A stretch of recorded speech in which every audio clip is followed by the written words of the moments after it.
So just as an aside to begin with, um, has your mind ever gotten totally tangled up in worries about the future? Yeah? And has your mind gotten tangled up in, should I do this? Should I do that? Maybe this will happen. Maybe that will happen.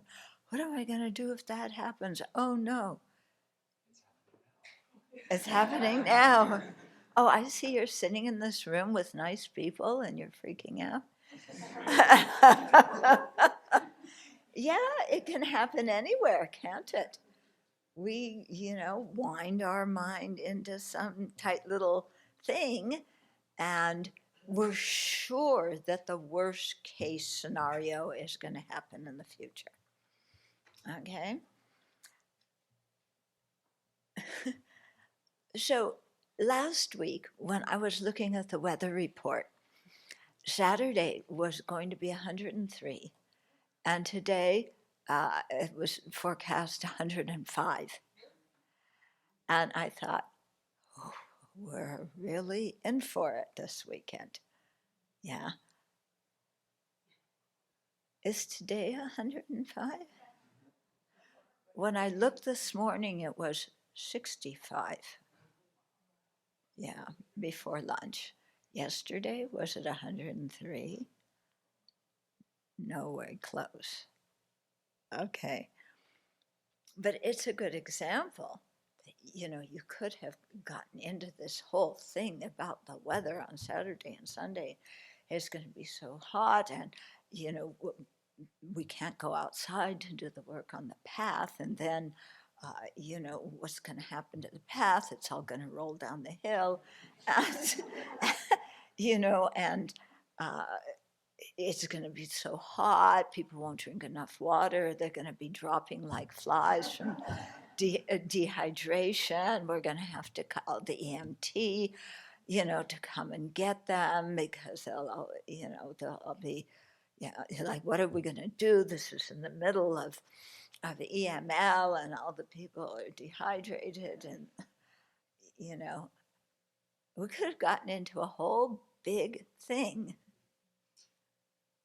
worried about it, and it wasn't even that hot, as it turned out.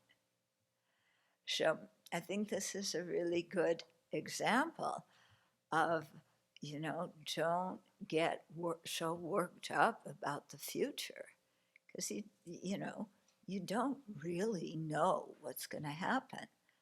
Yes, we need certain plans. If you're going to travel somewhere, you need, on a plane, you need to get a ticket. Yes, you could wait until the last minute. That's fine. But it's probably better to get it earlier when it doesn't cost as much. But then, so some planning is necessary. But then the worry, the stress, the imputations about how everything's going to go totally wrong in the future. Yeah. And how we just drive ourselves nuts over this and waste our lives. Yeah, worrying about stuff in the future that ain't gonna happen. So when these little things happen, like this, they're very good Dharma lessons. Yeah. I'll tell you another one tomorrow that follows very much on Venerable Tarpa's BBC Today. Yeah, it's an interesting story. I'm keeping you in suspense. Yeah. Some of you were with me when the first installment of that story happened. Okay, so we will do our prayers. I'm just going to see.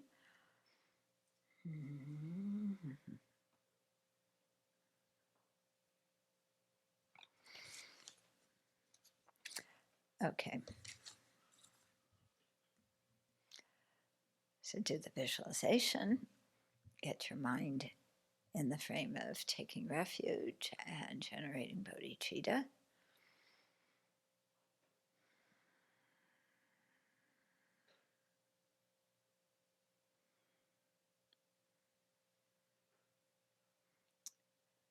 and your mind also in the frame of wanting to lead others so that they can take refuge and generate bodhicitta.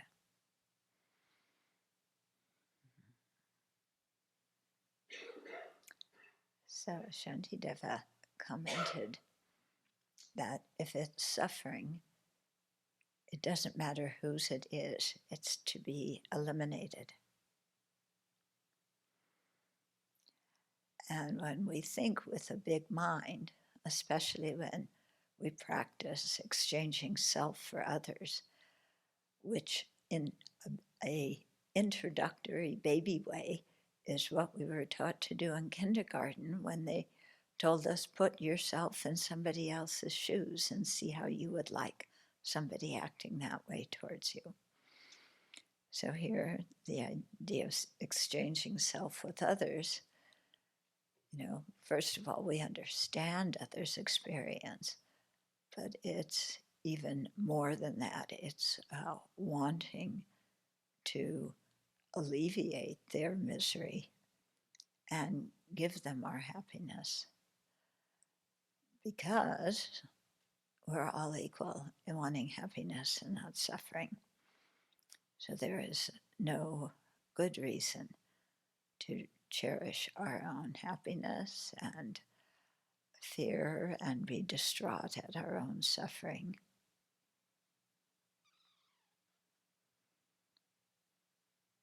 Especially when you see what's going on in the world.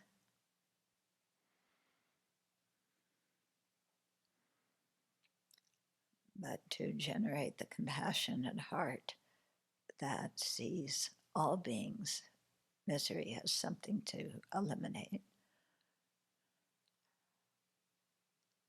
without discriminating against which side of a war they're on, which political party they're in, but to realize that both parties, when there's a conflict, are suffering. So taking the side of one over the other is cherishing the happiness of some people over the other. And what we want to do from a Dharma perspective is to cherish all those beings equally and work for the alleviation of their dukkha and their samsara equally. So use that as the basis to generate bodhicitta.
So understanding in a conflict the sides of all the different people involved in the conflict can be a bit dicey, because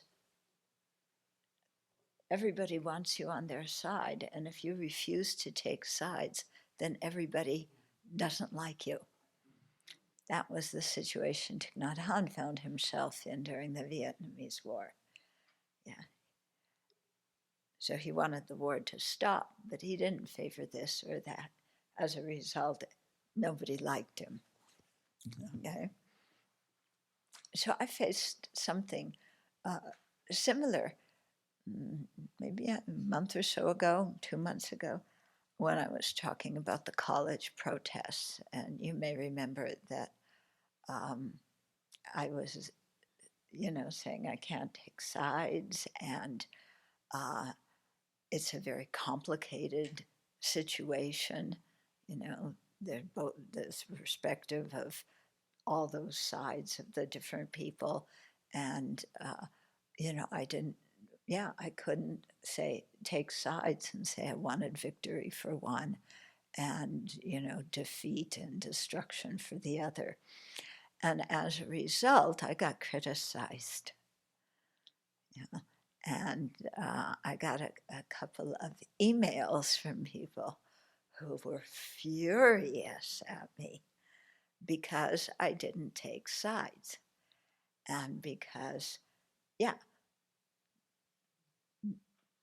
I didn't do that. And because I tried to explain the sides of both, a little bit about the feelings or needs of both sides. And this person was furious. How could I say that as a Buddhist nun when tens and thousands of people are getting murdered in Palestine, and I should have spoken out, for the Palestinians and criticized the Israelis. And yeah, so it was quite interesting for me to you know, uh, hear that, and how much the point that I was actually trying to make, um, I guess I wasn't able to explain it well, or just the whole idea of not taking sides is an anathema to some people. Yeah, it's like you've got to look at it and say, I want these people to win and these people to lose. Yeah. So it's just something, when we practice the Dharma, they say that we're swimming upstream and we're like white crows. Yeah. Have you seen a white crow? How often do you think you'll see a white crow?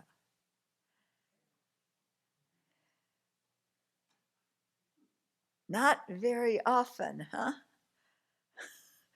So, when you practice it, so much of what we're trying to do is to train our minds in ways that worldly people just don't agree with and may not even understand. Why we make the decisions we make, why we think the way we think. Yeah.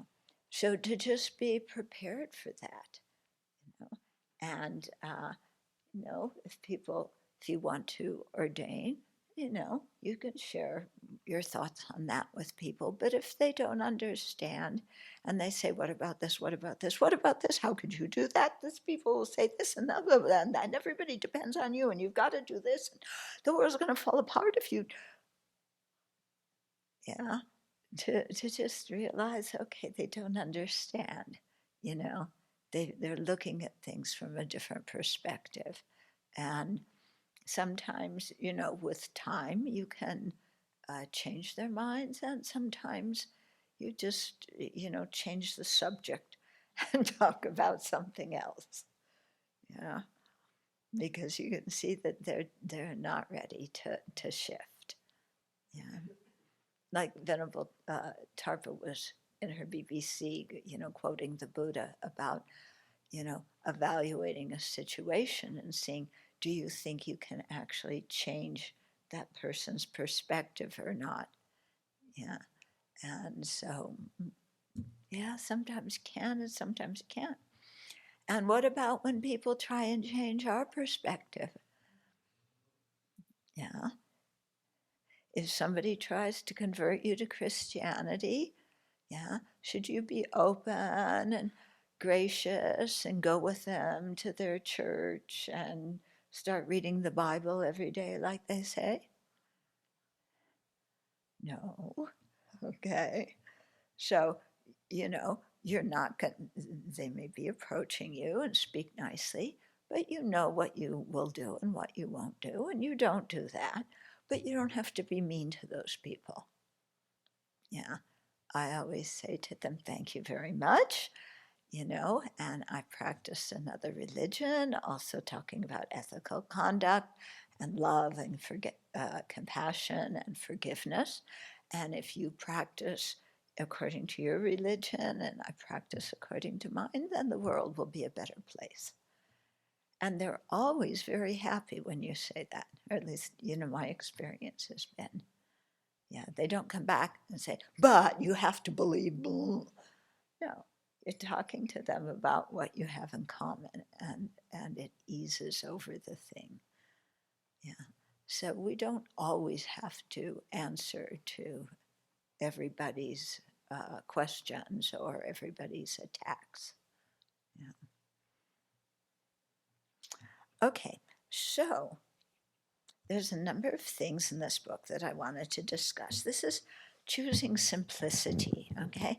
And this is the outcome of the conference that we organized in 1996 in Bodh Gaya called Life as a Western Buddhist Nun. Okay, were you at that program? No? Oh, there were a lot of Tibetan nuns that came. Yeah, and afterwards we had an audience with His Holiness. It was really nice. So Geshe Thupten Nawang taught Vinaya from the Tibetan perspective, and Venerable Wu Yin taught it from the Chinese perspective. And so this was, the book was made from her teachings, okay, because she started teaching the Bhikshuni Pratimoksha. But before getting into all the precepts, she talked about some things that are really valuable to know if for people who want to ordain. And I heard that the people who are working on translating Venerable Benyen's teachings, I hope you're continuing to do that, said that he has 91, videos of teachings, but however far they've gotten, quite a number of them, he hasn't even started on the precepts yet. He's talking about what ordination in general means and what you are jumping into. Yeah. Okay. So here in this one section, Venerable Wu Yin is talking about the 10 advantages of establishing the precepts. And here she's going back to what the Buddha said, why he made the precepts. So you all know what was explained before, that the precepts were established when people did naughty things, okay? And one of the things, in some of the precepts, there were very specific reasons, things that they did that were unethical and harmful. In many of the precepts, it has to do with things that made the lay people unhappy. Okay, so monastics would act discourteously. They would do things that broke the norms, yeah, of how you interacted with people in ancient India. And so the lay people would get very upset. How can the Sangha do this and this and this? Okay? And so a number of the precepts were made because the lay people complained. Yeah? And so for me, when I think about different precepts that would be very difficult to uphold if we practice them literally in America, now. Some of the precepts, if we did them literally, lay people would complain. Whereas at the time of India, they complained about when we didn't do that. Now in America, they would complain if we did that, because it would be something very inconvenient for the people, very inconsiderate. It would go against the norms of society. So for me, a lot when I think of how to keep the different precepts, I use that criteria. Is it something that if I did that, the people around would complain about my behavior? Okay. So there, you can look at when you get to the section on the just the guidelines, the etiquette trainings. You can see that some of those apply now, but some of them, if we did them now, people would not like it. Okay, so to have to adapt. Also, that thing of many of the precepts were made because lay people complained. Well, there's a lot of things that we have now in our culture and society that lay people would complain a lot if monastics got involved in, but there's no precepts saying we can't do that. Yeah. But the Buddha did say if there's activities that are similar to what he uh, established a precept against, then we should avoid those activities. If there's other activities that he didn't comment on but are in accord with what he taught, then we should practice those. Okay, so when I look at, for example, IT and how we relate to phones and computers and all of those things, yeah. Do you think the lay people would complain about the monastics using IT in some different ways? Yeah. What do you think we would do that would make the lay people complain? What are some examples so that if the Buddha were alive today, he would set precepts about? Yeah.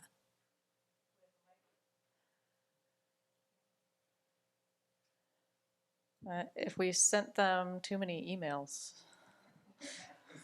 Okay. Yeah, if you started sending the Buddha a lot of emails, yeah, there's no precept against that. But yeah, the Buddha would probably say something, huh? If you did the same with Shariputra and Moggallana too, sent them lots of emails, yeah. Okay, yeah.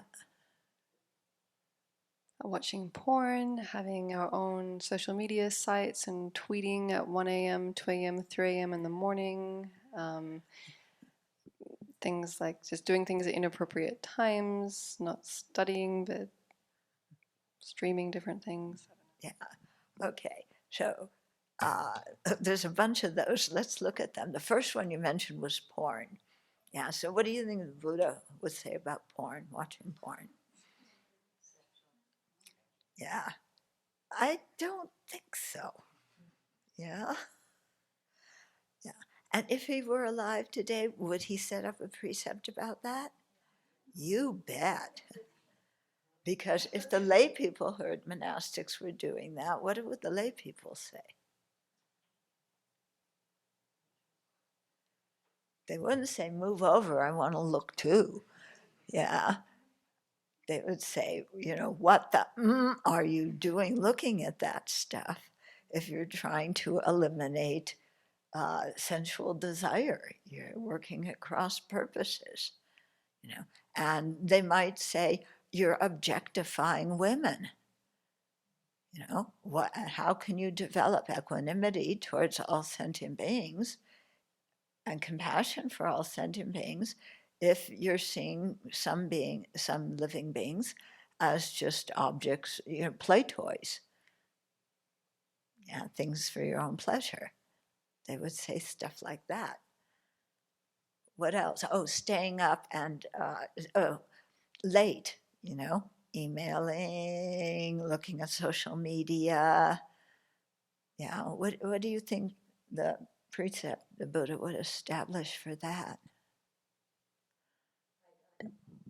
I know that on social media, Messenger or something like that, that monks will approach you on Messenger. That has happened to me, and it's just so inappropriate. Like, why are you contacting me? I don't even know you. It's tweeting at any time. I mean, it might be a good time for you, but it's not a good time for me. Yeah. And just trying to pick somebody up over the internet. Yeah, I know. It's not a good look. Yeah. Okay. So again, it's that whole thing of seeking sensual desire and objectifying people.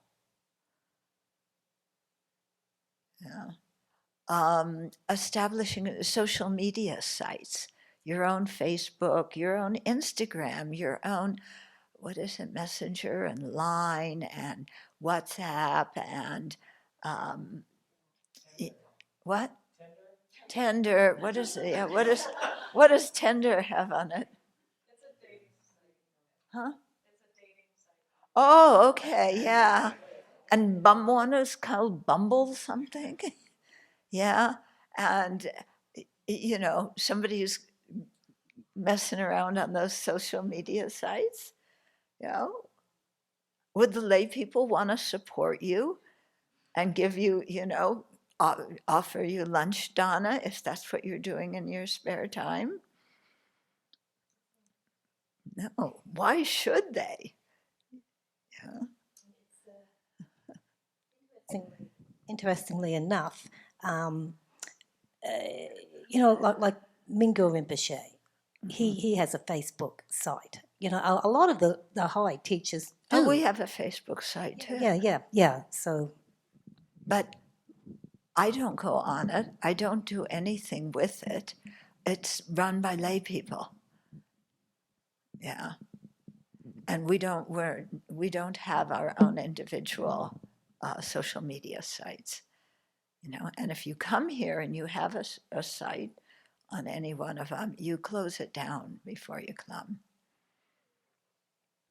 Yeah, because again, totally inappropriate, isn't it? I think it depends on the person how they use it, because I think nowadays in Vietnam we use social media like Zalo, and I think it save a lot of time and money when I'm in a translation group, so we just work via Zalo. We don't need to have to be face to face at a place. They just send a document and you do and you submit. Mm-hmm. So we only have 1 or 2 meetings face to face every year, and that is very convenient. So I think it's how we use. Yeah, how we use definitely is important, but also what we use.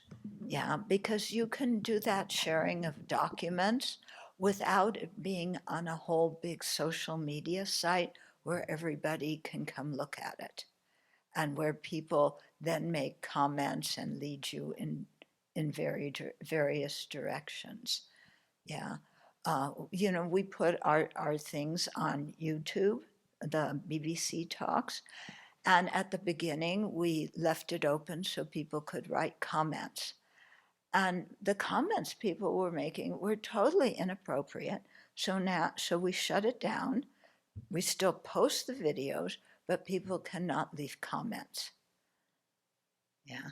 So things like that. Yeah. Again, somebody thought we should have an Instagram site. Usually in the Abbey, we say, okay, if you want it, it's your project. They went up and said it. I've never looked at it, I don't think, maybe once, I don't know. But, but I wonder sometimes, why do we have this? And I wonder, with all the popularity of everything happening online, if sometimes we create more work for ourselves. Okay, like, oh, there's Instagram, so we should have a Sravasti Abbey page on Instagram. Then there's this one, we should have a page on that. Then, we should promote our courses like this and send out this and the other thing. And then everybody's busy doing so many things, and you get totally exhausted, and it takes up all your time that you should be using to study the Dharma. So I'm not adverse to using IT, but sometimes I think we should check and say, do we really need this extra activity? Or are we creating more work for ourselves by doing it that way? Yeah. So just something to keep in mind, because we could spend all day and all night putting things online, couldn't we? With the idea that we're spreading the Dharma. Yeah. And so then we want everything translated into every single language. I mean, this is what Alex is doing, and what he's doing is wonderful. Do we need to do that too, just because somebody else has Dharma in Arabic and in Afghani, and, do we need to do that too? Or are we, how much do we use social media, and when are we just really, distracting from what our real work is? Okay, so it's something we need to think about as a community and as individuals. Yeah. One that I see is generating advertising revenue. There are, even some Buddhist centers who are doing this, like on their YouTube channel, they have the ads enabled. So I don't know if they're doing that just because they want to generate revenue with the ads, but it can also be done on a website outside of social media. I've never seen this, but some YouTube sites, whoever's doing it will give an in-video endorsement of products because they have sponsors. Yeah. Those are other ways that I think IT could be used. Yeah. Which we will not do. Yeah.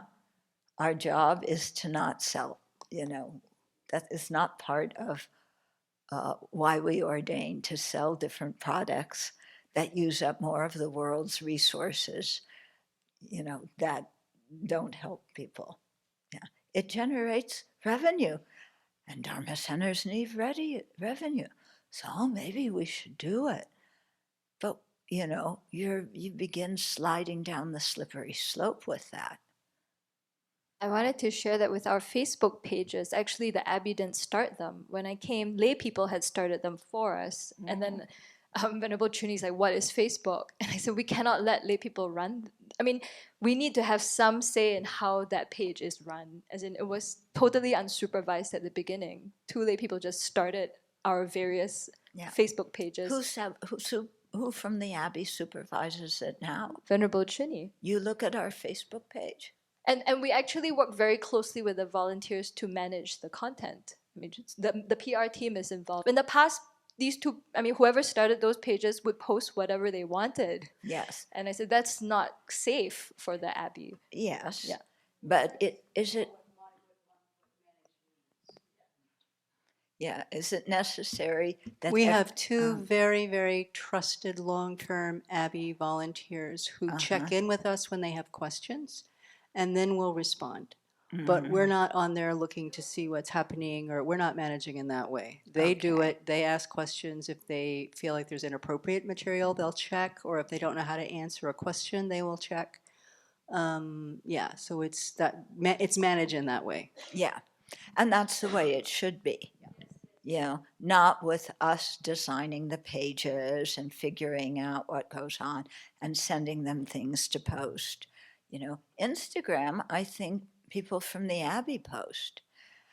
Yeah, and then we have how many thousands of photographs that who is ever going to look at? But I hear I might need that one. Even though there's usually 10 or 15 of the same thing, I might need that one. So we've got to save all 50,005,099 and a half photos. Come on. And then we say, oh, I'm so busy. Yeah.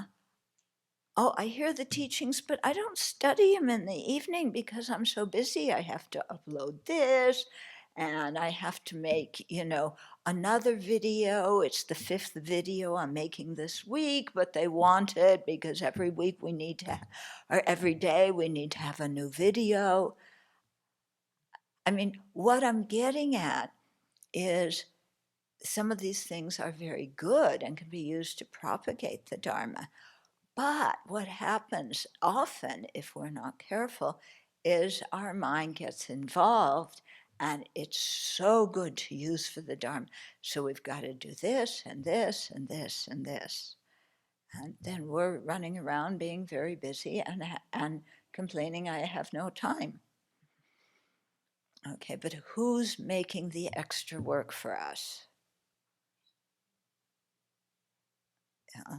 So it's something to consider as we think, because as monastics, I think our time is our most valuable possession.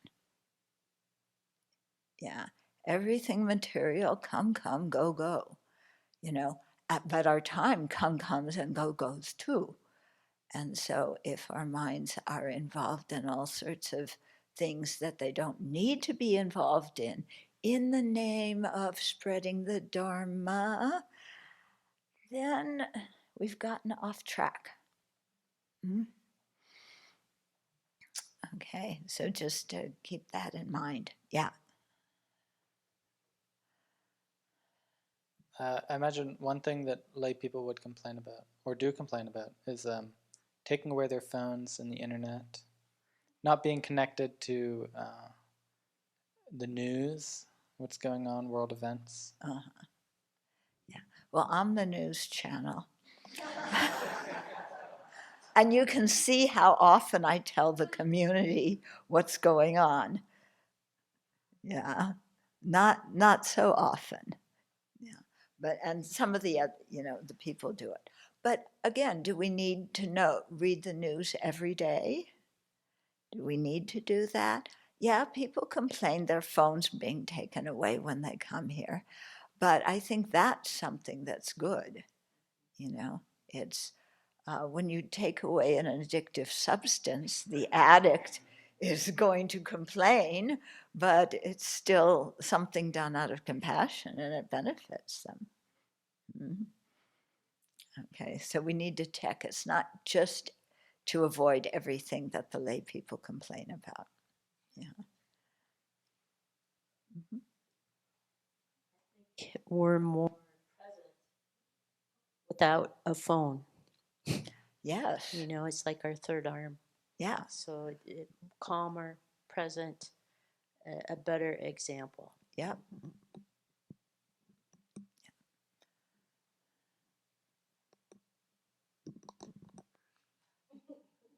But what's your ideas of there's a lots of new age Buddhist new age musics that connects to youngsters? I get so many emails about this. How can we attract the youth? Yeah. How can we attract the youth? And I know one Dharma center in California years ago, they were talking about having raves there.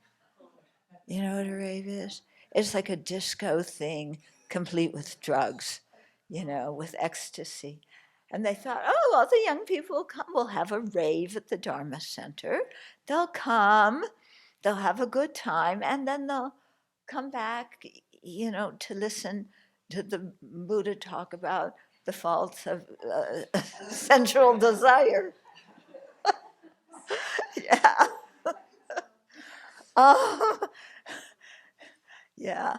So I think I get a lot of emails about this and people asking me what we can do.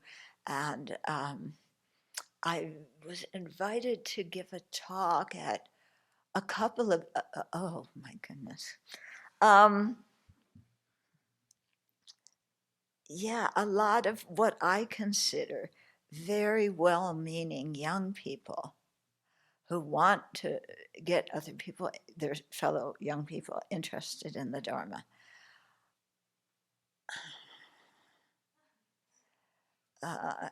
You remember there was one site that asked me to join their board. And at the beginning, I said yes. I thought, okay, they asked me to join the board. I can give some helpful advice. Well, when I started to give some of that helpful advice, they ignored me. So, I quit the board. There was another center. What was it? Something about the monastic.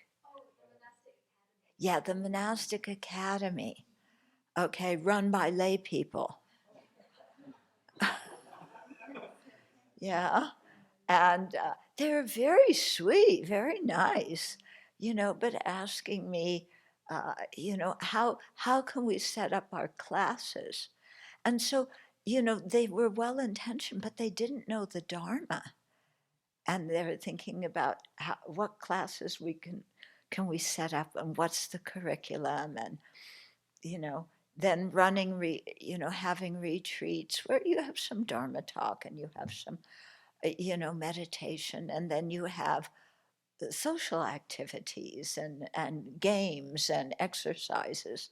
That can sometimes be good to bring out different points, but it was becoming a little bit more than what I consider necessary for Dharma. Yeah. So I realized in Singapore and East Asia and so on, they love the Dharma chants set to music. Yeah. And some of those, I think, when he's looking for music to put with our videos, those are some of the things that I say, look at. So talk to him and he'll show you where they are. In the sense that it's maybe chanting mantra, but the melody behind it is very peaceful. And if you need it for a video, that's great. But when I get into a car and they have that going, I ask them to turn it off, because to me, it feels very disrespectful to carry on a conversation when you're listening to Dharma chants. If it's Dharma chants, I should be paying attention to that, not talking about, this, that, and the other thing. Okay. Yeah. How to attract young people? In some ways, it depends on their karma. And if they've created the karma, they will find the way to the Dharma. That doesn't mean we don't try and make things available. We do. I met the Dharma because somebody put a flyer about a meditation course in a bookstore. That's how I met the Dharma. So we need those kinds of things. Yeah. But to get overly worked up about this and to make productions and use all the latest, whatever. Yeah. Because you make videos and there's some people, they make videos. They zoom into the Buddha, then they zoom out, then they take another picture, zoom in, zoom out, then it goes to another picture, zoom in, zoom out. I get seasick. It's like, I can't stand to watch it anymore. So do we really need all the fancy dancy stuff? Yeah, just something to keep in mind. There's a lot of things that I've seen when we were traveling and that didn't get me so excited. But the one thing that I thought was very fantastic was what Buddhist Mission is doing, the mentorship program. I think that's fantastic. I cannot talk too much about that because I don't know much about it. But if Nasha wants to, we want to talk about it. I think that's fantastic. That's such a great idea to get the youth involved in the Dharma in a healthy, nice way. Right. And so, Pas, you can describe what it is. It has nothing to do with IT. It has nothing to do with IT. What is it? No, so they started they're trying to provide a support service for young working adults. So they got older Buddhists in the community to serve as mentors. And they really take the time to pair people up according to interest. They facilitate meetings. So it's a very small, very dedicated group of young adults that like a whole team takes care of. And they pair them up with older Buddhists. And they discuss things like, how do you handle, the pressure to drink at work? And you have, so like, our friend Amy is a mentor to a young person in finance, and she's been in finance for decades. And so at least he can turn to her and say, there's so much pressure to drink at work, and I have this precept, I don't want to drink. Can you help me out? What ways can I be creative about this? So all these examples they were giving. Right. And so what's beautiful about that is it's human beings talking to each other. Yeah. It's not screen. It's not fancy dancy media stuff. It's human beings talking. Yeah. And what I wanted to add was what I learned from you, Venerable, was just when talking to, if you want to do the event for young people, just make sure you talk about things that are relevant to young people. Yeah. Like when I did a workshop for youth, I didn't go with any fancy things. We just talked about social media and things they struggle with, and that was it. Yeah. You talk about, I once did a discussion group on friendship. And it was very interesting. Like we do the discussion groups here. So the questions were about what qualities do you look for in friends, and what qualities do you want to develop in yourself to be a good friend to others? And what did we come up with as a result of that? Those questions, basically the seven nonverbal, the seven actions of body and speech, and the three of mind that the Buddha, said are the 10 non-virtuous actions. And the kids, if I had started out, okay, the Buddha said there's 10 non-virtues, 1, 2, 3, don't do this, don't do that. It's like, boredom, let's go out. But if you do it like, what qualities do you look for in people? Then it was so interesting to see how they came to that conclusion. They were saying things like, well, I want somebody who I can tell my secrets to, who's not going to go blabber them all over the place. Yeah. So that's kind of related to abandoning divisive words, isn't it? Yeah, somebody tells you their very personal things, and then you go talk here and there and turn other people against them, so that, if you teach it in a certain way, they get interested because it relates to them. How do you talk to your parents when you're a young person?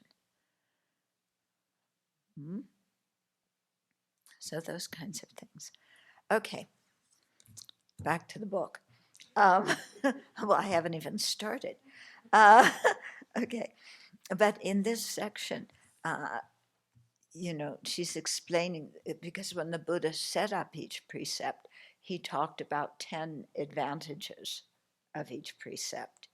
Okay, and when you hear the advantages, it's don't think of it just in terms of, this is advantage of a precept, but this is talking about the kinds of effects we want to have on other people and on ourselves.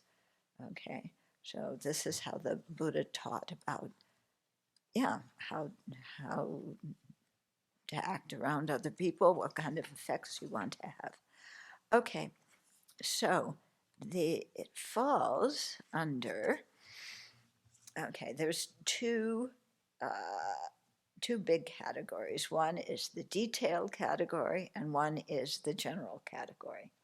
Okay, in the detailed category, there's 3: to promote harmony within the Sangha. That seems like to be a good reason to have precepts. To transform society is the second. And the third is to bring about individual liberation. So if we look go back to the first one, to promote harmony within the Sangha. Okay, well, how do the precepts do that? They direct the Sangha. You steer the Sangha in certain directions, away from certain actions towards other actions. Okay, so the precepts help us do that. Yeah. And, if we're involved in mentoring people, that's something we should be doing. Yeah, direct them in good directions away from other ones. If we're leading meditation, if we're giving a Dharma talk in Newport or Spokane or wherever, we're not talking about precepts, but we're trying to direct the audience in virtuous things and away from non-virtuous. So to check that our Dharma talk, our meditation, whatever, is doing that. Second thing to promote the harmony within the Sangha is to make the monastics peaceful and happy. That's a good thing to do.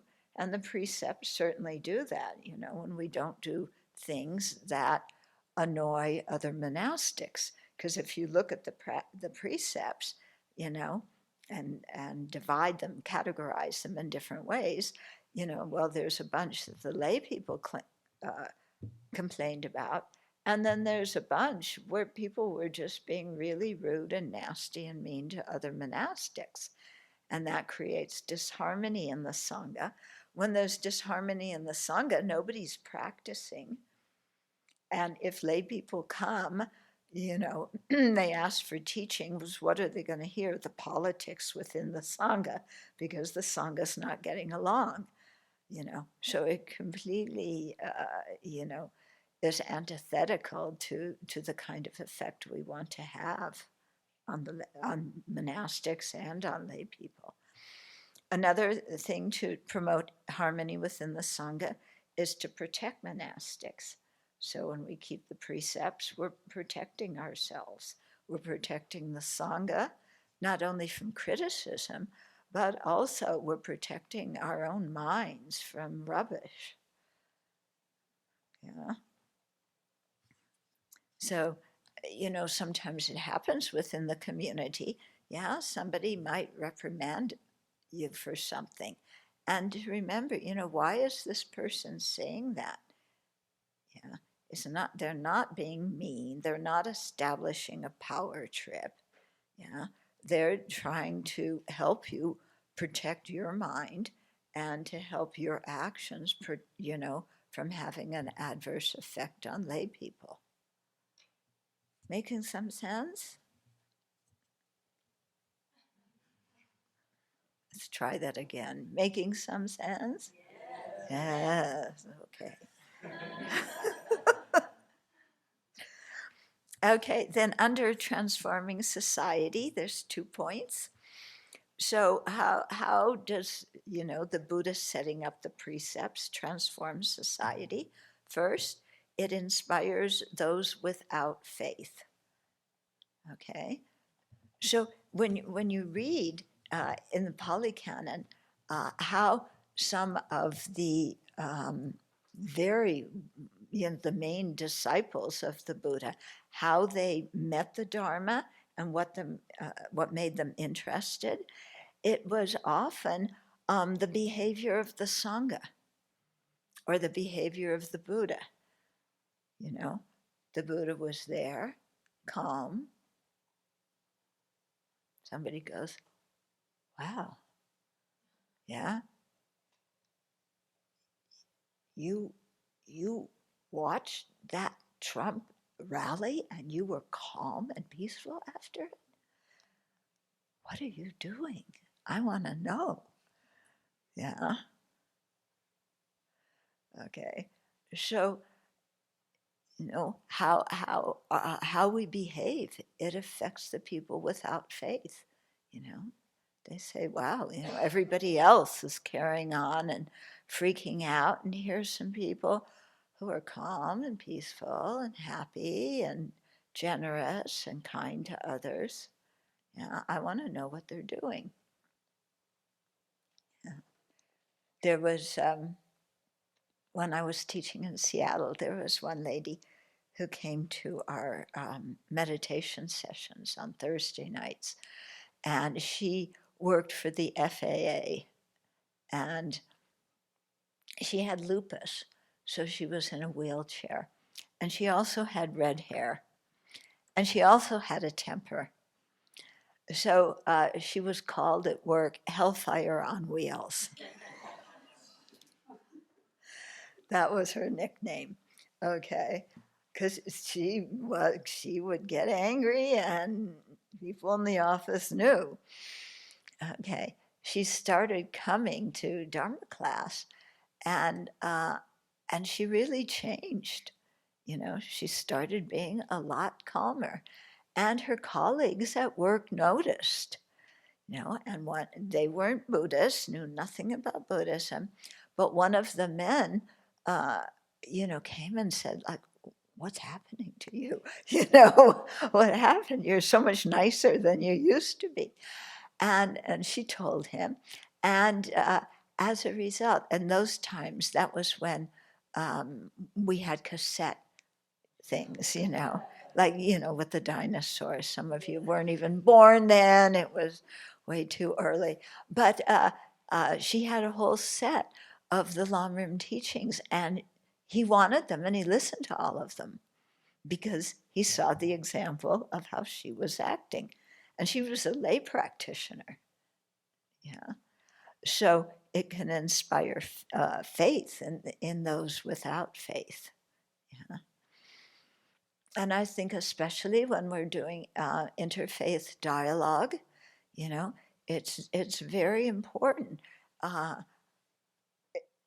you know, that we emphasize the common points, but we aren't afraid to talk about the points where there's differences too. But when we talk about the differences, we can do it in a respectful way without saying, how in the world can you believe that? You know, you don't say that to people. You know, you're respectful, and you know, that makes a difference to them. You know, whereas if you're going and trying to convert them, it's not so good. Yeah, one of my friends told me, he was a teacher and a Dharma teacher, and somebody came to him one time who was raised Christian and said, you know, I'm so afraid if I don't know, I like Buddhism, but I don't know, should I be a Buddhist, should I be a Christian? Because I'm afraid, you know, if I stay a Christian, I'm going to go to Buddhist hell. But if I become a Buddhist, then I'm going to go to Christian hell, you know. So this person was really confused. Yeah. So, you know, when we talk to people, we have to say what's appropriate for that audience, you know. And so for newcomers, you know, the first thing we don't talk about the hell realms first thing. I mean, sometimes, in some cases, people would much rather hear about emptiness than the hell realms. So you have to, you know, kind of teach the whole thing in a way people can understand, and at a time when they're ready for it. Okay, another way that keeping precepts or making precepts can transform society is it advances the practice of those with faith. Okay, so if the Sangha, you know, keeps good ethical conduct, if we practice well, the lay people who come here who have faith in the Dharma, yeah, then they get inspired. And yeah, don't you, all you lay people, feel inspired by us? Huh? Don't you? Yeah, come on. Yeah, isn't this, yeah, applause. Yeah, you know. But, you know, it has an effect. Otherwise, you know, people come and, you know, the monastics are not acting properly, and they turn around and go the other direction. And I wouldn't blame them at all. Yeah. So, okay. That doesn't mean it never happens, but okay. And then the third major point of to bring about individual liberation. So the precepts, keeping the precepts restrains the restive. Okay, so the restive, the people whose minds are always like this, where's the next thing? And sometimes they do this with sense pleasure, the next sense pleasure. Sometimes people do this with Dharma.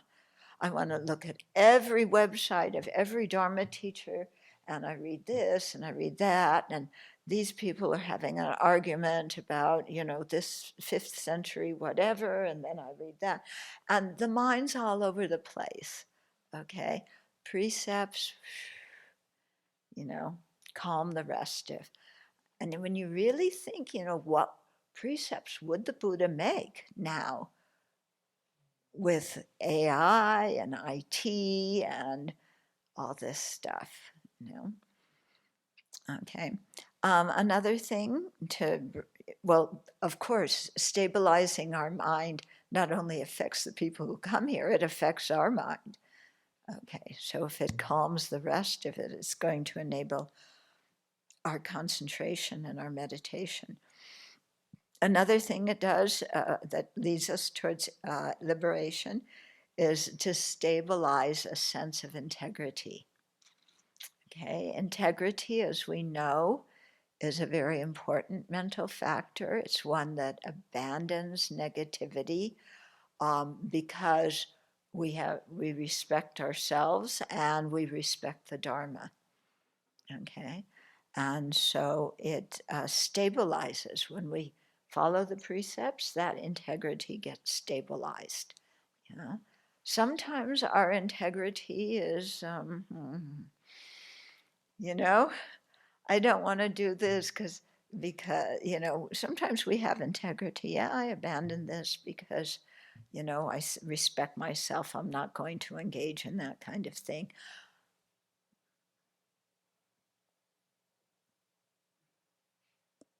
But look what he's looking at online. I want to look at that too. It looks really interesting. Okay. So your integrity has gone to the wind because the other person who's online is looking at porn or looking at who knows what. Okay, they're logging on to Hamas's website or, yeah, I mean, a lot of people get radicalized online. Yeah. And it's like, oh, I have a new friend, and they're so eager to know about my ideas. And, they sent me a picture. They're not bad looking. And you got a lot of people going to support ISIS some years ago because people were soliciting them online and becoming their friends. Yeah. So, but if we, keep the precepts, then we will hold our integrity. We won't get engaged in those kinds of things.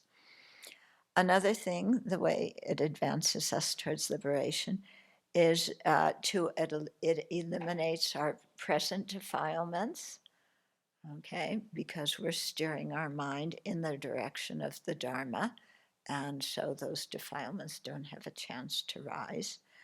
And it also prevents defilements from arising in the future, because as much as we develop the antidotes, the counterforces to the various afflictions now, then that much our mind starts to change, and it makes it harder for those afflictions to arise in the future, which is good because we're establishing a new mental habit, thinking in a different way. Okay, so those are the 9 that are the detailed advantages of, that the Buddha said when he established the precepts. And the general one was the ultimate goal. Okay. What's the ultimate goal? When I first read that, I thought, oh, it's my attaining awakening. That's the ultimate goal. No, it's for the Dharma to be forever sustained. That's the ultimate goal. Yeah. So how do we sustain it? Well, there's the transmitted Dharma, the words, the teachings, and then there's the realizational Dharma. Okay, what's in our mind, the understandings and realizations in the mind. How do we sustain that Dharma? Well, for the transmitted teachings, we learn the teachings. Yeah, we hear teachings, we study them, we read books, we discuss, we meditate, and then we can pass the teachings on to other people, and that helps to sustain the Dharma. But when we practice and our mind starts to change, and if we're able to gain realizations and stabilize those realizations, then, we're able to pass down the realizational teachings. Okay, and so by passing down those two teachings, that's how we're sustaining the Dharma forever. So it's not just by the books and it's the words. People need, from one generation to the other, they need to see examples of people who live the Dharma.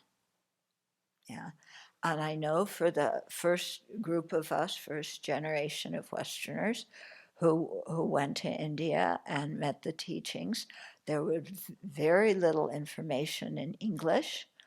But what is it that hooked us? Our teachers. Yeah.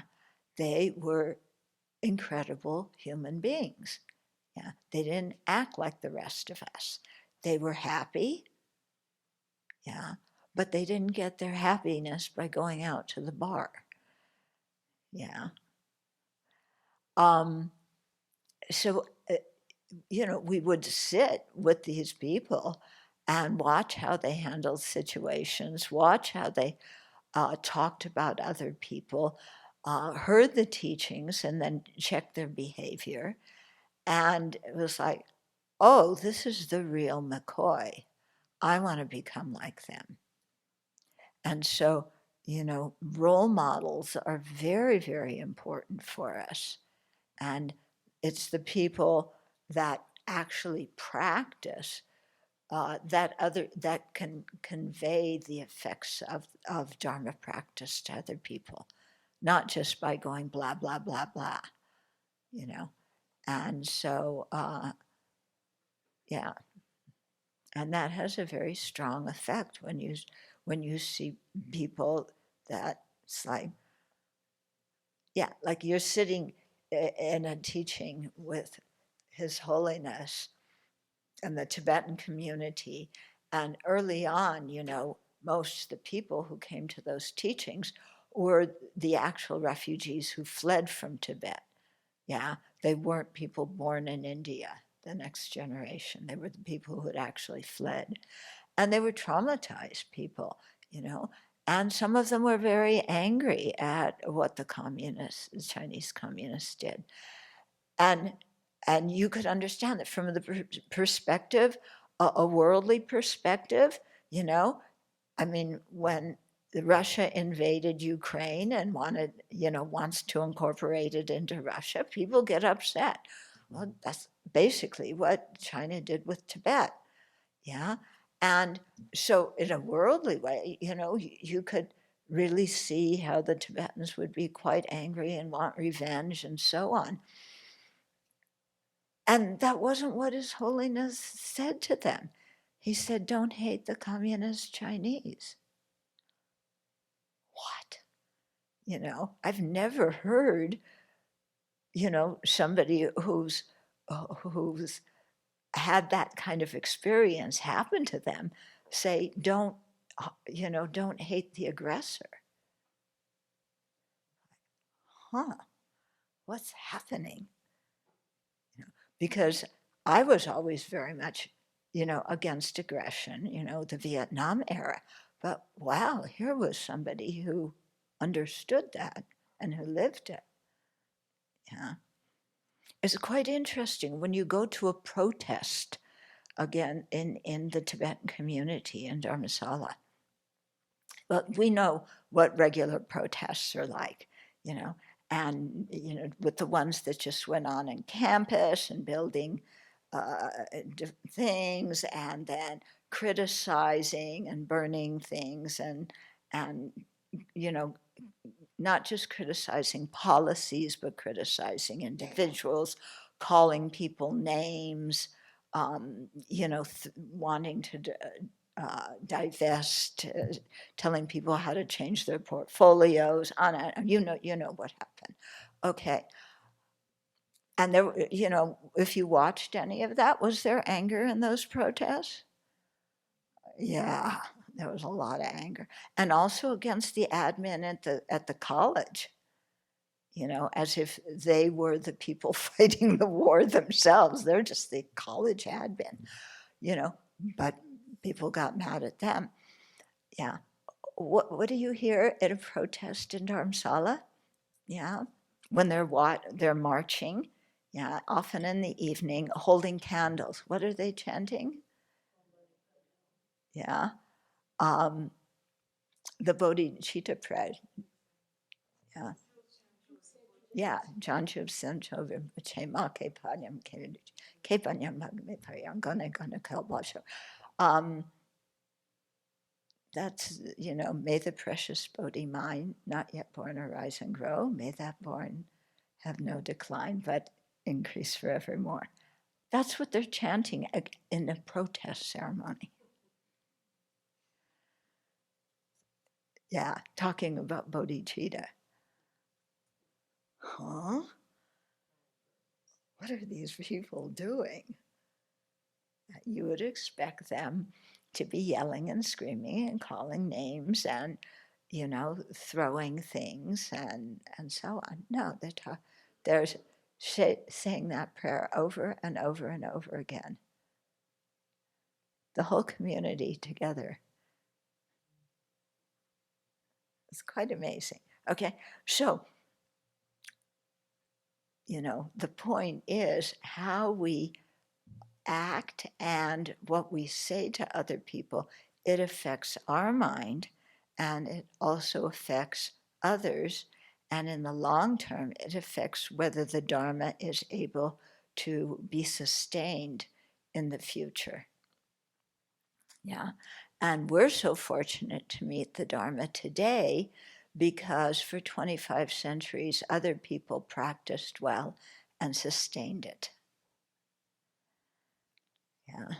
So we have to, as they say in baseball, step up to the plate. Yeah. Okay. That's about precepts.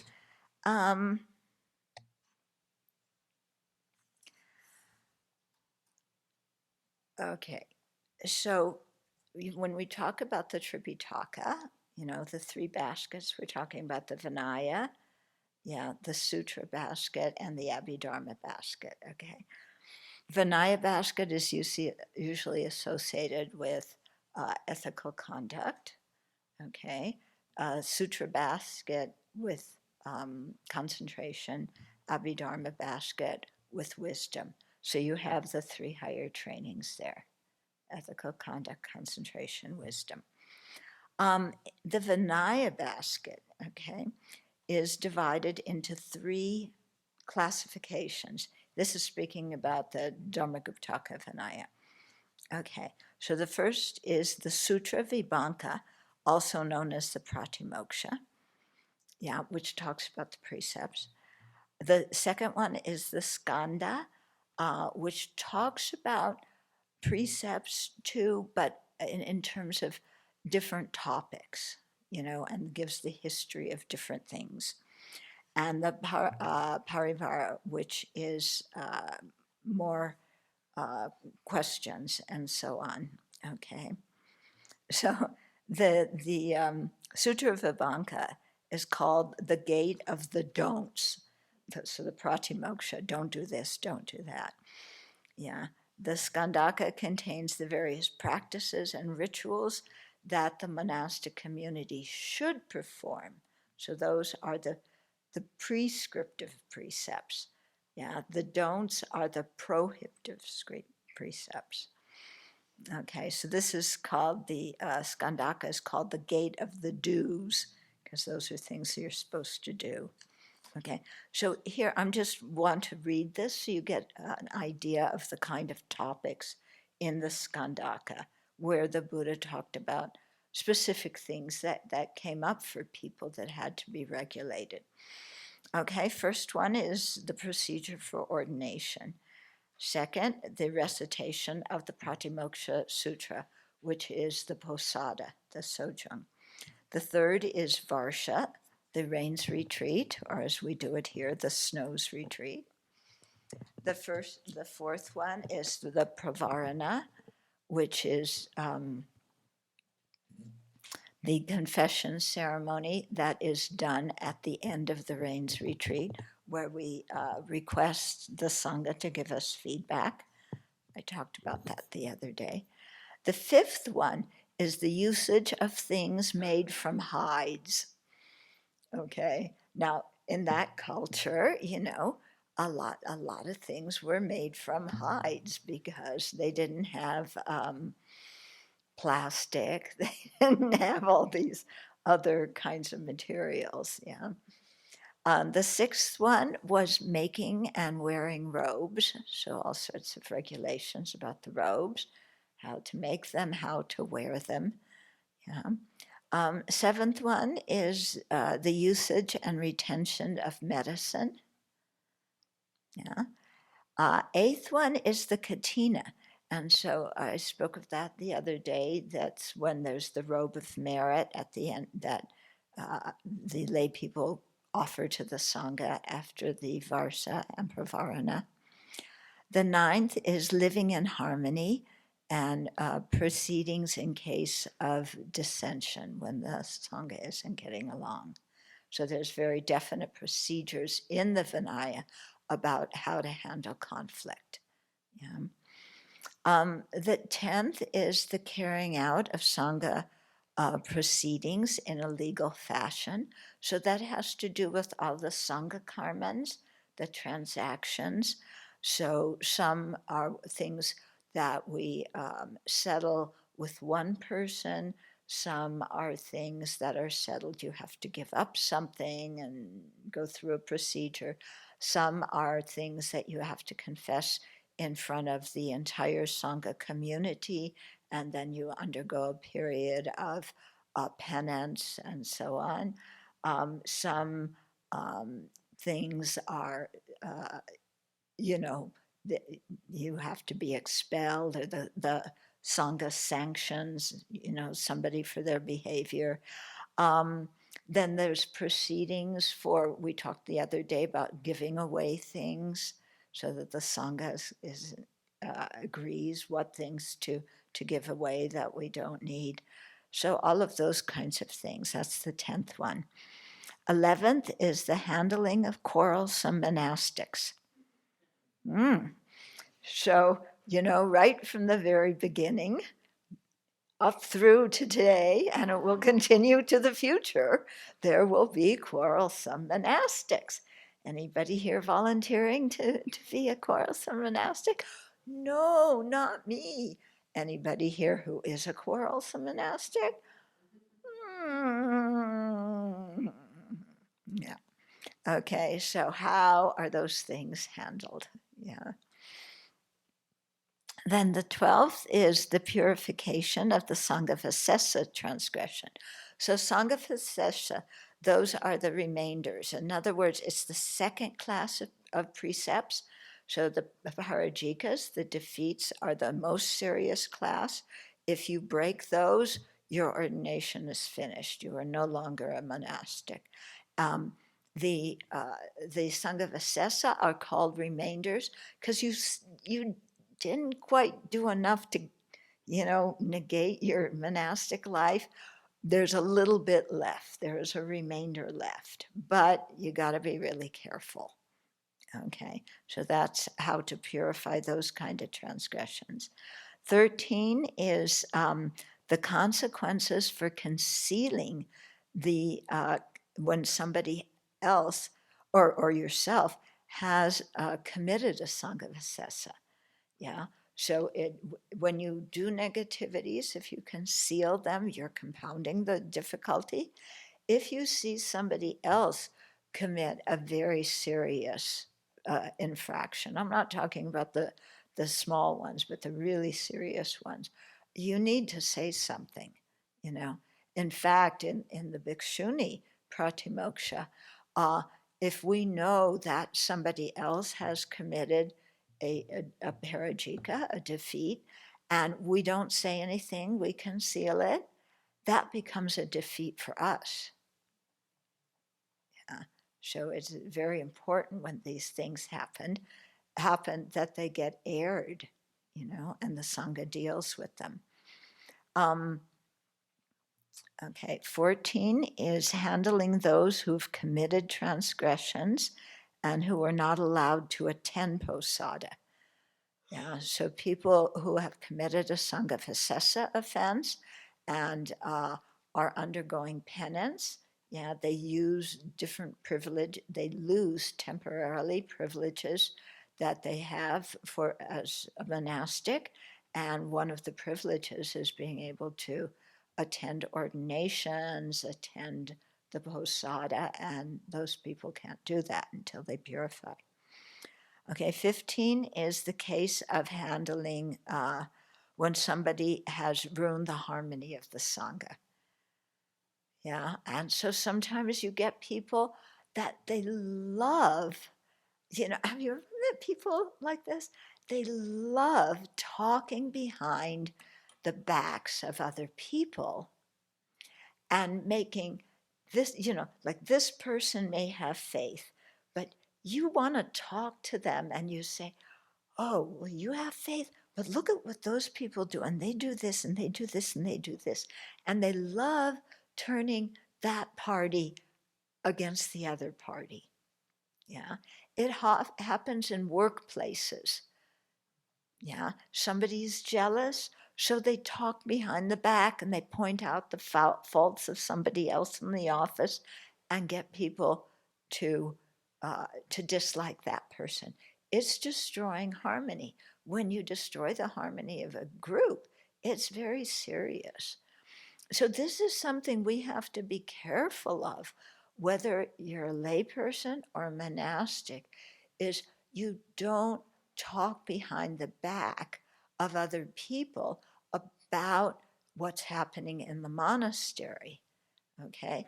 If somebody has broken precepts, if something is not being done very well, you handle it within the monastery. You go to the seniors, you tell them, they get people together, they work it out. You don't go to the lay people and say, you know, this monastic over here, wow, when they work in the kitchen, they're so argumentative. All they do is fight. You know, you don't want to go to that monastery with those people, you know. Or, oh, somebody was saying, oh, but the Dharma teacher, you know, she deliberately criticizes you to bring up your afflictions so that you will have something to practice with. Yeah. People have said this about me. Yeah, yeah. Like, oh, if you go there, just watch. She criticizes people, you know, so that to, you know, deliberately make them angry. You know, you don't want to go with that teacher, do you? Okay. So people like that, yeah, they feel important because I know what's going on in the monastery. I can gossip and I get some status by knowing everything. But what you're doing is you're making other people lose faith and you're making people confused. Yeah. Maybe you're a layperson and you watch somebody, you know, trying to keep their precepts and you say, why are you keeping that precept like that? You know, Like, just relax, be normal. And then it winds up making the person very sloppy. Okay. Or you go around saying, those monastics, they just watch TV a lot. They go to the movies. They go to the cinema. Yeah. Like going to the cinema is, this big sin. Well, depends what you're watching at the cinema. I remember one time we went, all of us as a group, we went in Newport, to the cinema. Remember they were playing some social justice movie. I forget what it was, or Albor's, yeah, the inconvenient truths, yeah. So that was a documentary. That was something that we need to know about living in society. But, if the monastics are then going to other movies, people aren't going to like it.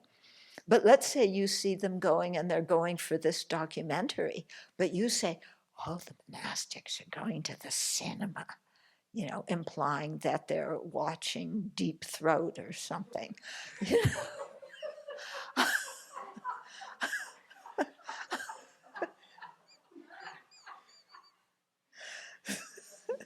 So, well,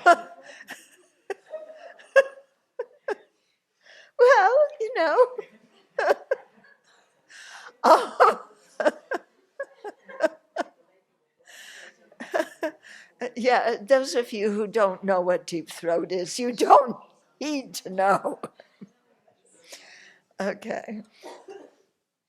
Okay. But, talking about the Sangha in broader society, or even within the Sangha, gossiping about what different people are doing, that just creates disharmony. Yeah. And especially if you want to, you don't like somebody and you want to get other people on your side, to convince them about how that person is just, they don't belong here. I belong here. But that person, they're so argumentative. They're so phony. They're so whatever, They're always checking email. They go and they get the phone when nobody else is looking. And they're sending messages on WhatsApp, online, on this and that, all over the world. I know because I checked the phone out after them. Yeah. So, okay. So I think I got the point across, huh? Okay, so that was 15, is handling the ruining the harmony of the Sangha. Yeah. 16 is procedures for ending disputes. 17 is matters related to Bhikshuni ordination and the recitation of the Bhikshuni Pratimoksha Sutra. Yeah. 17 is manners for different situations. What is etiquette in different situations? 19 is the usage of housing, beds, and clothing. Okay, so you look in these Skandhakas, the 4 requisites for life: food, clothing, medicine, and shelter. They're all discussed in here. And then 20 is extensive explanations on all the Skandhakas. Okay. So that's a brief thing about the Skandhaka section of the Abhidharma. Okay. Then when we talk about, okay. Yeah, we'll just do this and then we'll pause. Okay, so then in the origin of the Pratimoksha, when the Buddha set up the precepts, there was a specific there's specific things that are mentioned in the different precepts, okay? So first of all, you have the incident that brought about the creation of the precept. So you have the origin story, you know. So you get to know the 6 naughty monks and the 6 naughty nuns very well, because they are the stars of these, okay? So you hear, and like I said before, in the different Vinayas, the origin stories are, some of them are the same, some of them are different. Yeah, it doesn't matter, because the origin story, whatever it is really helpful for understanding the precept. Then the second thing that's included in each precept is the linguistic formation of that precept. In other words, writing out exactly what it is. And that goes into the Pratimoksha Sutra, which is what we recite during Prasada. And also for each precept, there's a discussion of what is a transgression and what type of transgression. In other words, what do you need to do to transgress it in a heavy way, in a medium way? Different classes of precepts, you know, have different results if you break them. So all about that, okay? When they describe the incident for each precept, they always talk about, that was the first of this thing, they always talk about the place where it happened. They talked about the person who did it. The incident itself was described, and then the level of offense, you know, or not the level of offense, but what you do to break that precept, yeah. And then the fifth aspect of that was the defilement that provoked that breaking that precept, okay? So I think especially the defilement is very important for us to understand, because when we understand that, then we'll know how to keep that, the essence, the meaning, the purpose of that precept in our modern context, okay? For example, okay, the Bhikshunis have a precept of not eating garlic. Okay? Why is there a precept about not eating garlic? Now you might think that it would be similar, like when we do Kriya Tantra, we don't eat garlic, we don't eat onions. Why? Because they provoke desire energy. They affect the air, you know, the winds in the body. Okay, so we might think, okay, you know, not eating garlic, maybe that's why the Buddha set up that precept. No, that wasn't the origin story. The origin story was there was a farmer, and he really respected the Dharma, and he wanted to make an offering to them. He was a farmer of garlic.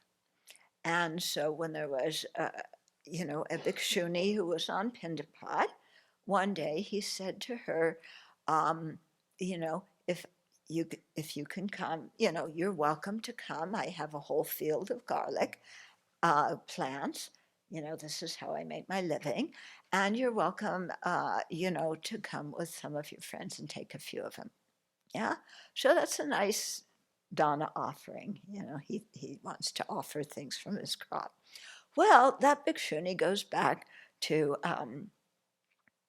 the community and says, oh, this farmer said that, you know, invited us to go and you know, take some garlic from his field. So all the bhikshunis went there. They wiped out his whole garlic crop. They picked everything, they put it in big baskets, they took it back to the monastery. Yeah. The farmer was very upset. Yeah. His livelihood was destroyed. And he said, those bhikshunis are so greedy. Yeah. I offered them something and they just went crazy and thought they could take everything. Yeah. So, what's the defilement that lies behind that precept? Greed. Yeah. So, it really doesn't have anything to do with eating garlic or not, but it has a lot to do with greed. So, how are we going to apply that to our life? We had a situation some years ago where one lay person offered winter boots to the Sangha and said, you know, winter's coming, I want to offer winter boots. People can, tell me what they want and online and I'll order it for them. And somebody thought, oh, wow, okay. And I mean, some people needed boots and they sent that in. And one person sent in the request for these super duper caliphystics boots, which cost an arm and a leg. Yeah. And the donor who offered this, when, looked at the price, went, that's not what I offered. I wasn't offering something that cost that much. They were assuming that the monastics would, they needed boots, but they would choose something, not necessarily the cheapest, but definitely not something that was, the most expensive, but what they actually needed, that was reasonably priced. So that's a good example of how to apply that precept to what we had. Somebody was, a bit greedy and thinking, I want the really nice boots now that somebody's offering. Okay. So, just to be aware when people say, if you need something, let me know. You don't send them a list of, 5 dozen things that are all really costly. You might ask for one thing, a few months later ask for another small thing. That's if they offered, So, to be careful with this kind of thing. So this is why it's important to know the story and to know the defilement that is behind it. Yeah. Okay. Comments, questions? Yeah. Well, I have one question on recently in Malaysia, one monk, he molested a youth several years ago, but the youth didn't want to proceed to the court to give the testimony. So ended up he molested somebody. Yeah, and then ended up the court discharged the monk because there's no what's that called? Testimony. Yeah, but then it created lots of hoo-ha in the community, whereby lots of people critiques that the Sangha Council are not doing something. How to actually have a comment, but yet not criticizing the Mahasangha? Mm-hmm. Yeah, it's just like a very fine line that sometimes, Yeah. The Sangha needs to handle these things. The Sangha nowadays seems to really shy away from handling them. For the same reason, I think that the Catholic Church swept things under the rug, is that they're afraid that if other people know about this transgression, then they will lose faith in the Dharma. So they think better, just ignore it, cover it up, pretend it doesn't exist, then these people won't lose faith. Okay? That's not the way the Buddha set it up. He wanted the Sangha to deal with this. Yeah. And so that's why, if it happens, it goes to the Sangha. I mean, at least in ancient times, the legal system and the Sangha, how the Sangha dealt with infractions, were two different things. Yeah. And the government knew that if somebody misbehaved that severely, the Sangha would deal with them. Nowadays, not so much. Yeah. So if something like that happens, you go to the abbot. The abbot, should then call together the seniors. I mean, this is the way it's laid out in the Vinaya. And you say, this accusation has been made. And then you have to call people who can say, I saw it, or I heard it, or I suspected it. And they kind of like offer testimony. And then the Sangha itself decides, how to deal with this person. Yeah. When the Sangha doesn't do that, yeah, in Asian communities, generally, it's swept under the rug. Westerners do not like to deal with things in that way. And so then it usually gets publicized. And that actually makes it worse than if it was originally dealt with, because when it's publicized, then there's the thing that somebody did that makes society lose face, and it's the cover-up that is sometimes what destroys the faith of people even more than the original action. Sometimes the original action, it's bad, but the person can go for treatment. They can, like in that case, somebody molested a young person. You can send that person for treatment, and there's policies that can heal them. But once the Sangha covers it up, and it actually winds up getting out publicly, then, I mean, you know what happened with the Catholic Church when they're doing this. I mean, people just left, and center, and they lost faith, not because of the initial action, but also because of the cover-up.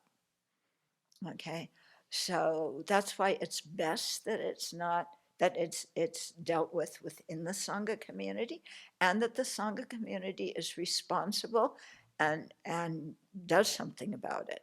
Okay. Unfortunately, that is not what's happening now.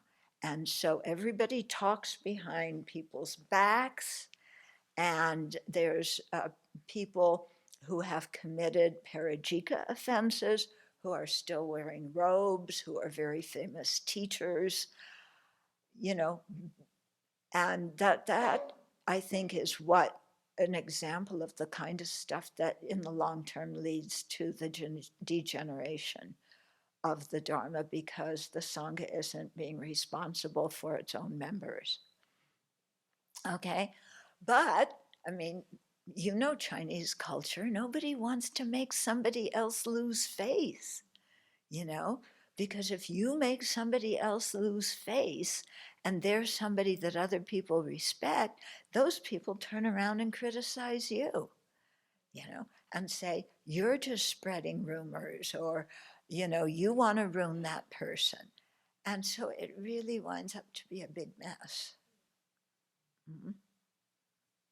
It's common now, it's called the whistleblower. Yeah, the whistleblower, right. Mm-hmm. You've mentioned a couple times that there are certain offenses that you can do as a monastic that would end your ordination, but I was wondering if there are things that lay practitioners could do that would preclude them from ordaining besides the 5 heinous actions? Mm. Yeah, there's a list when you get ordained. There's in the ordination ceremony, there's a list of questions that you're asked, and you have to be able to answer them in the proper way. I can find the questions. It might take me a minute. Maybe we'll do that tomorrow. Okay, I'll find the questions. And you're asked during the ordination ceremony, have you done this? Have you done this? Have you done this? The Sangha should check those things beforehand. Yeah. And so that when in the middle of the ordination, it goes smoothly. Yeah. Because otherwise, in the middle of the ordination, somebody's saying, yeah, I did that. And it's like, okay. Turn around, go out the door. That's not very nice. So, Yeah, but there are certain criteria somebody has to meet. So I'm not sure I'm completely understanding, but when you went through the Skandhakas, sound very inspiring.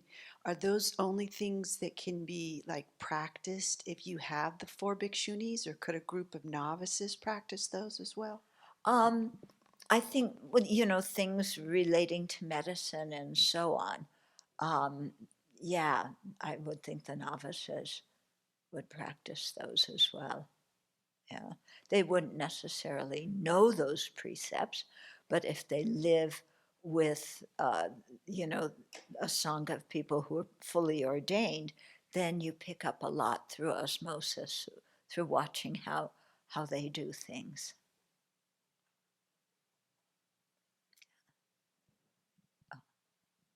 I think I don't know about Chinese community, but regarding a fancy that I think recently Vietnamese Buddhist Sangha, I mean the board that decides thing for Vietnamese monastic, when someone posted something badly or negative comment about some monastics, and they will have examination.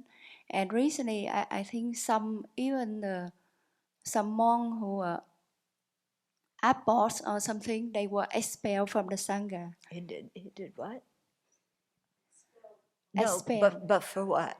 Oh, okay. You're just saying he did something, and the sangha. Where was this? I In mean, Vietnam? in Vietnam, it means the sangha, this deal, they don't cover.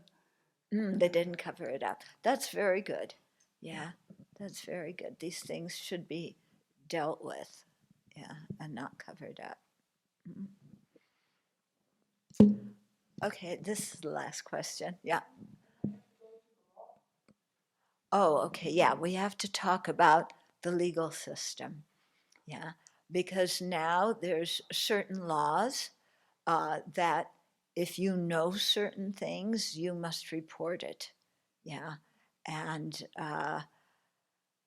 like if you, I think Venerable Jigme, do you know these better than I do? I know one is if you know somebody is molesting somebody else. Yes. Yeah, Yeah, then you have to, and somebody tells you as clergy or as the therapist, you have to report it to the legal authorities. You can do it anonymously, but you do need to report it. Yeah, and what other things need to be reported?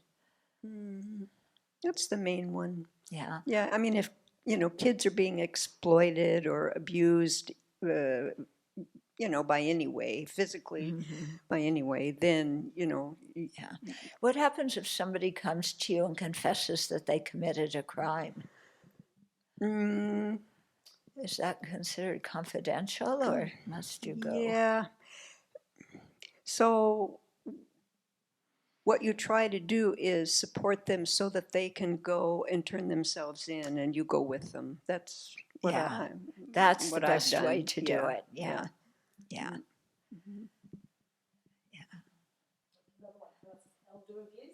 Yeah, there will be elder abuse too, any kind of abuse. Yeah. To pass the mic back. Our last comment is becoming longer and longer. Maybe also on that list is if someone is threatening to harm themselves or harm other people. So somebody's threatening to commit suicide, you legally have to call the police? People that are established care with them have to, but that's what the law is. But established care, what you mean? So if a patient of mine said that, then I have to report it, and then they have to be evaluated, and if they resist, they go anyhow. If the person that evaluates them thinks they are a threat to themselves or others. Yeah. In each state, there are licensed professions. These are when you have a licensed profession, you have laws that govern you. So what you have to do is dictated by your profession and what's in the law. Yeah. So depending on your, a coach, they're not licensed. I don't Okay, a think. sports coach. I don't think they're Yeah. licensed, but a physical therapist was licensed. A psychologist is licensed. And then in your part of the code, there'll be the things that you have to know. Yeah. It wouldn't be the same for each profession, I don't think, actually.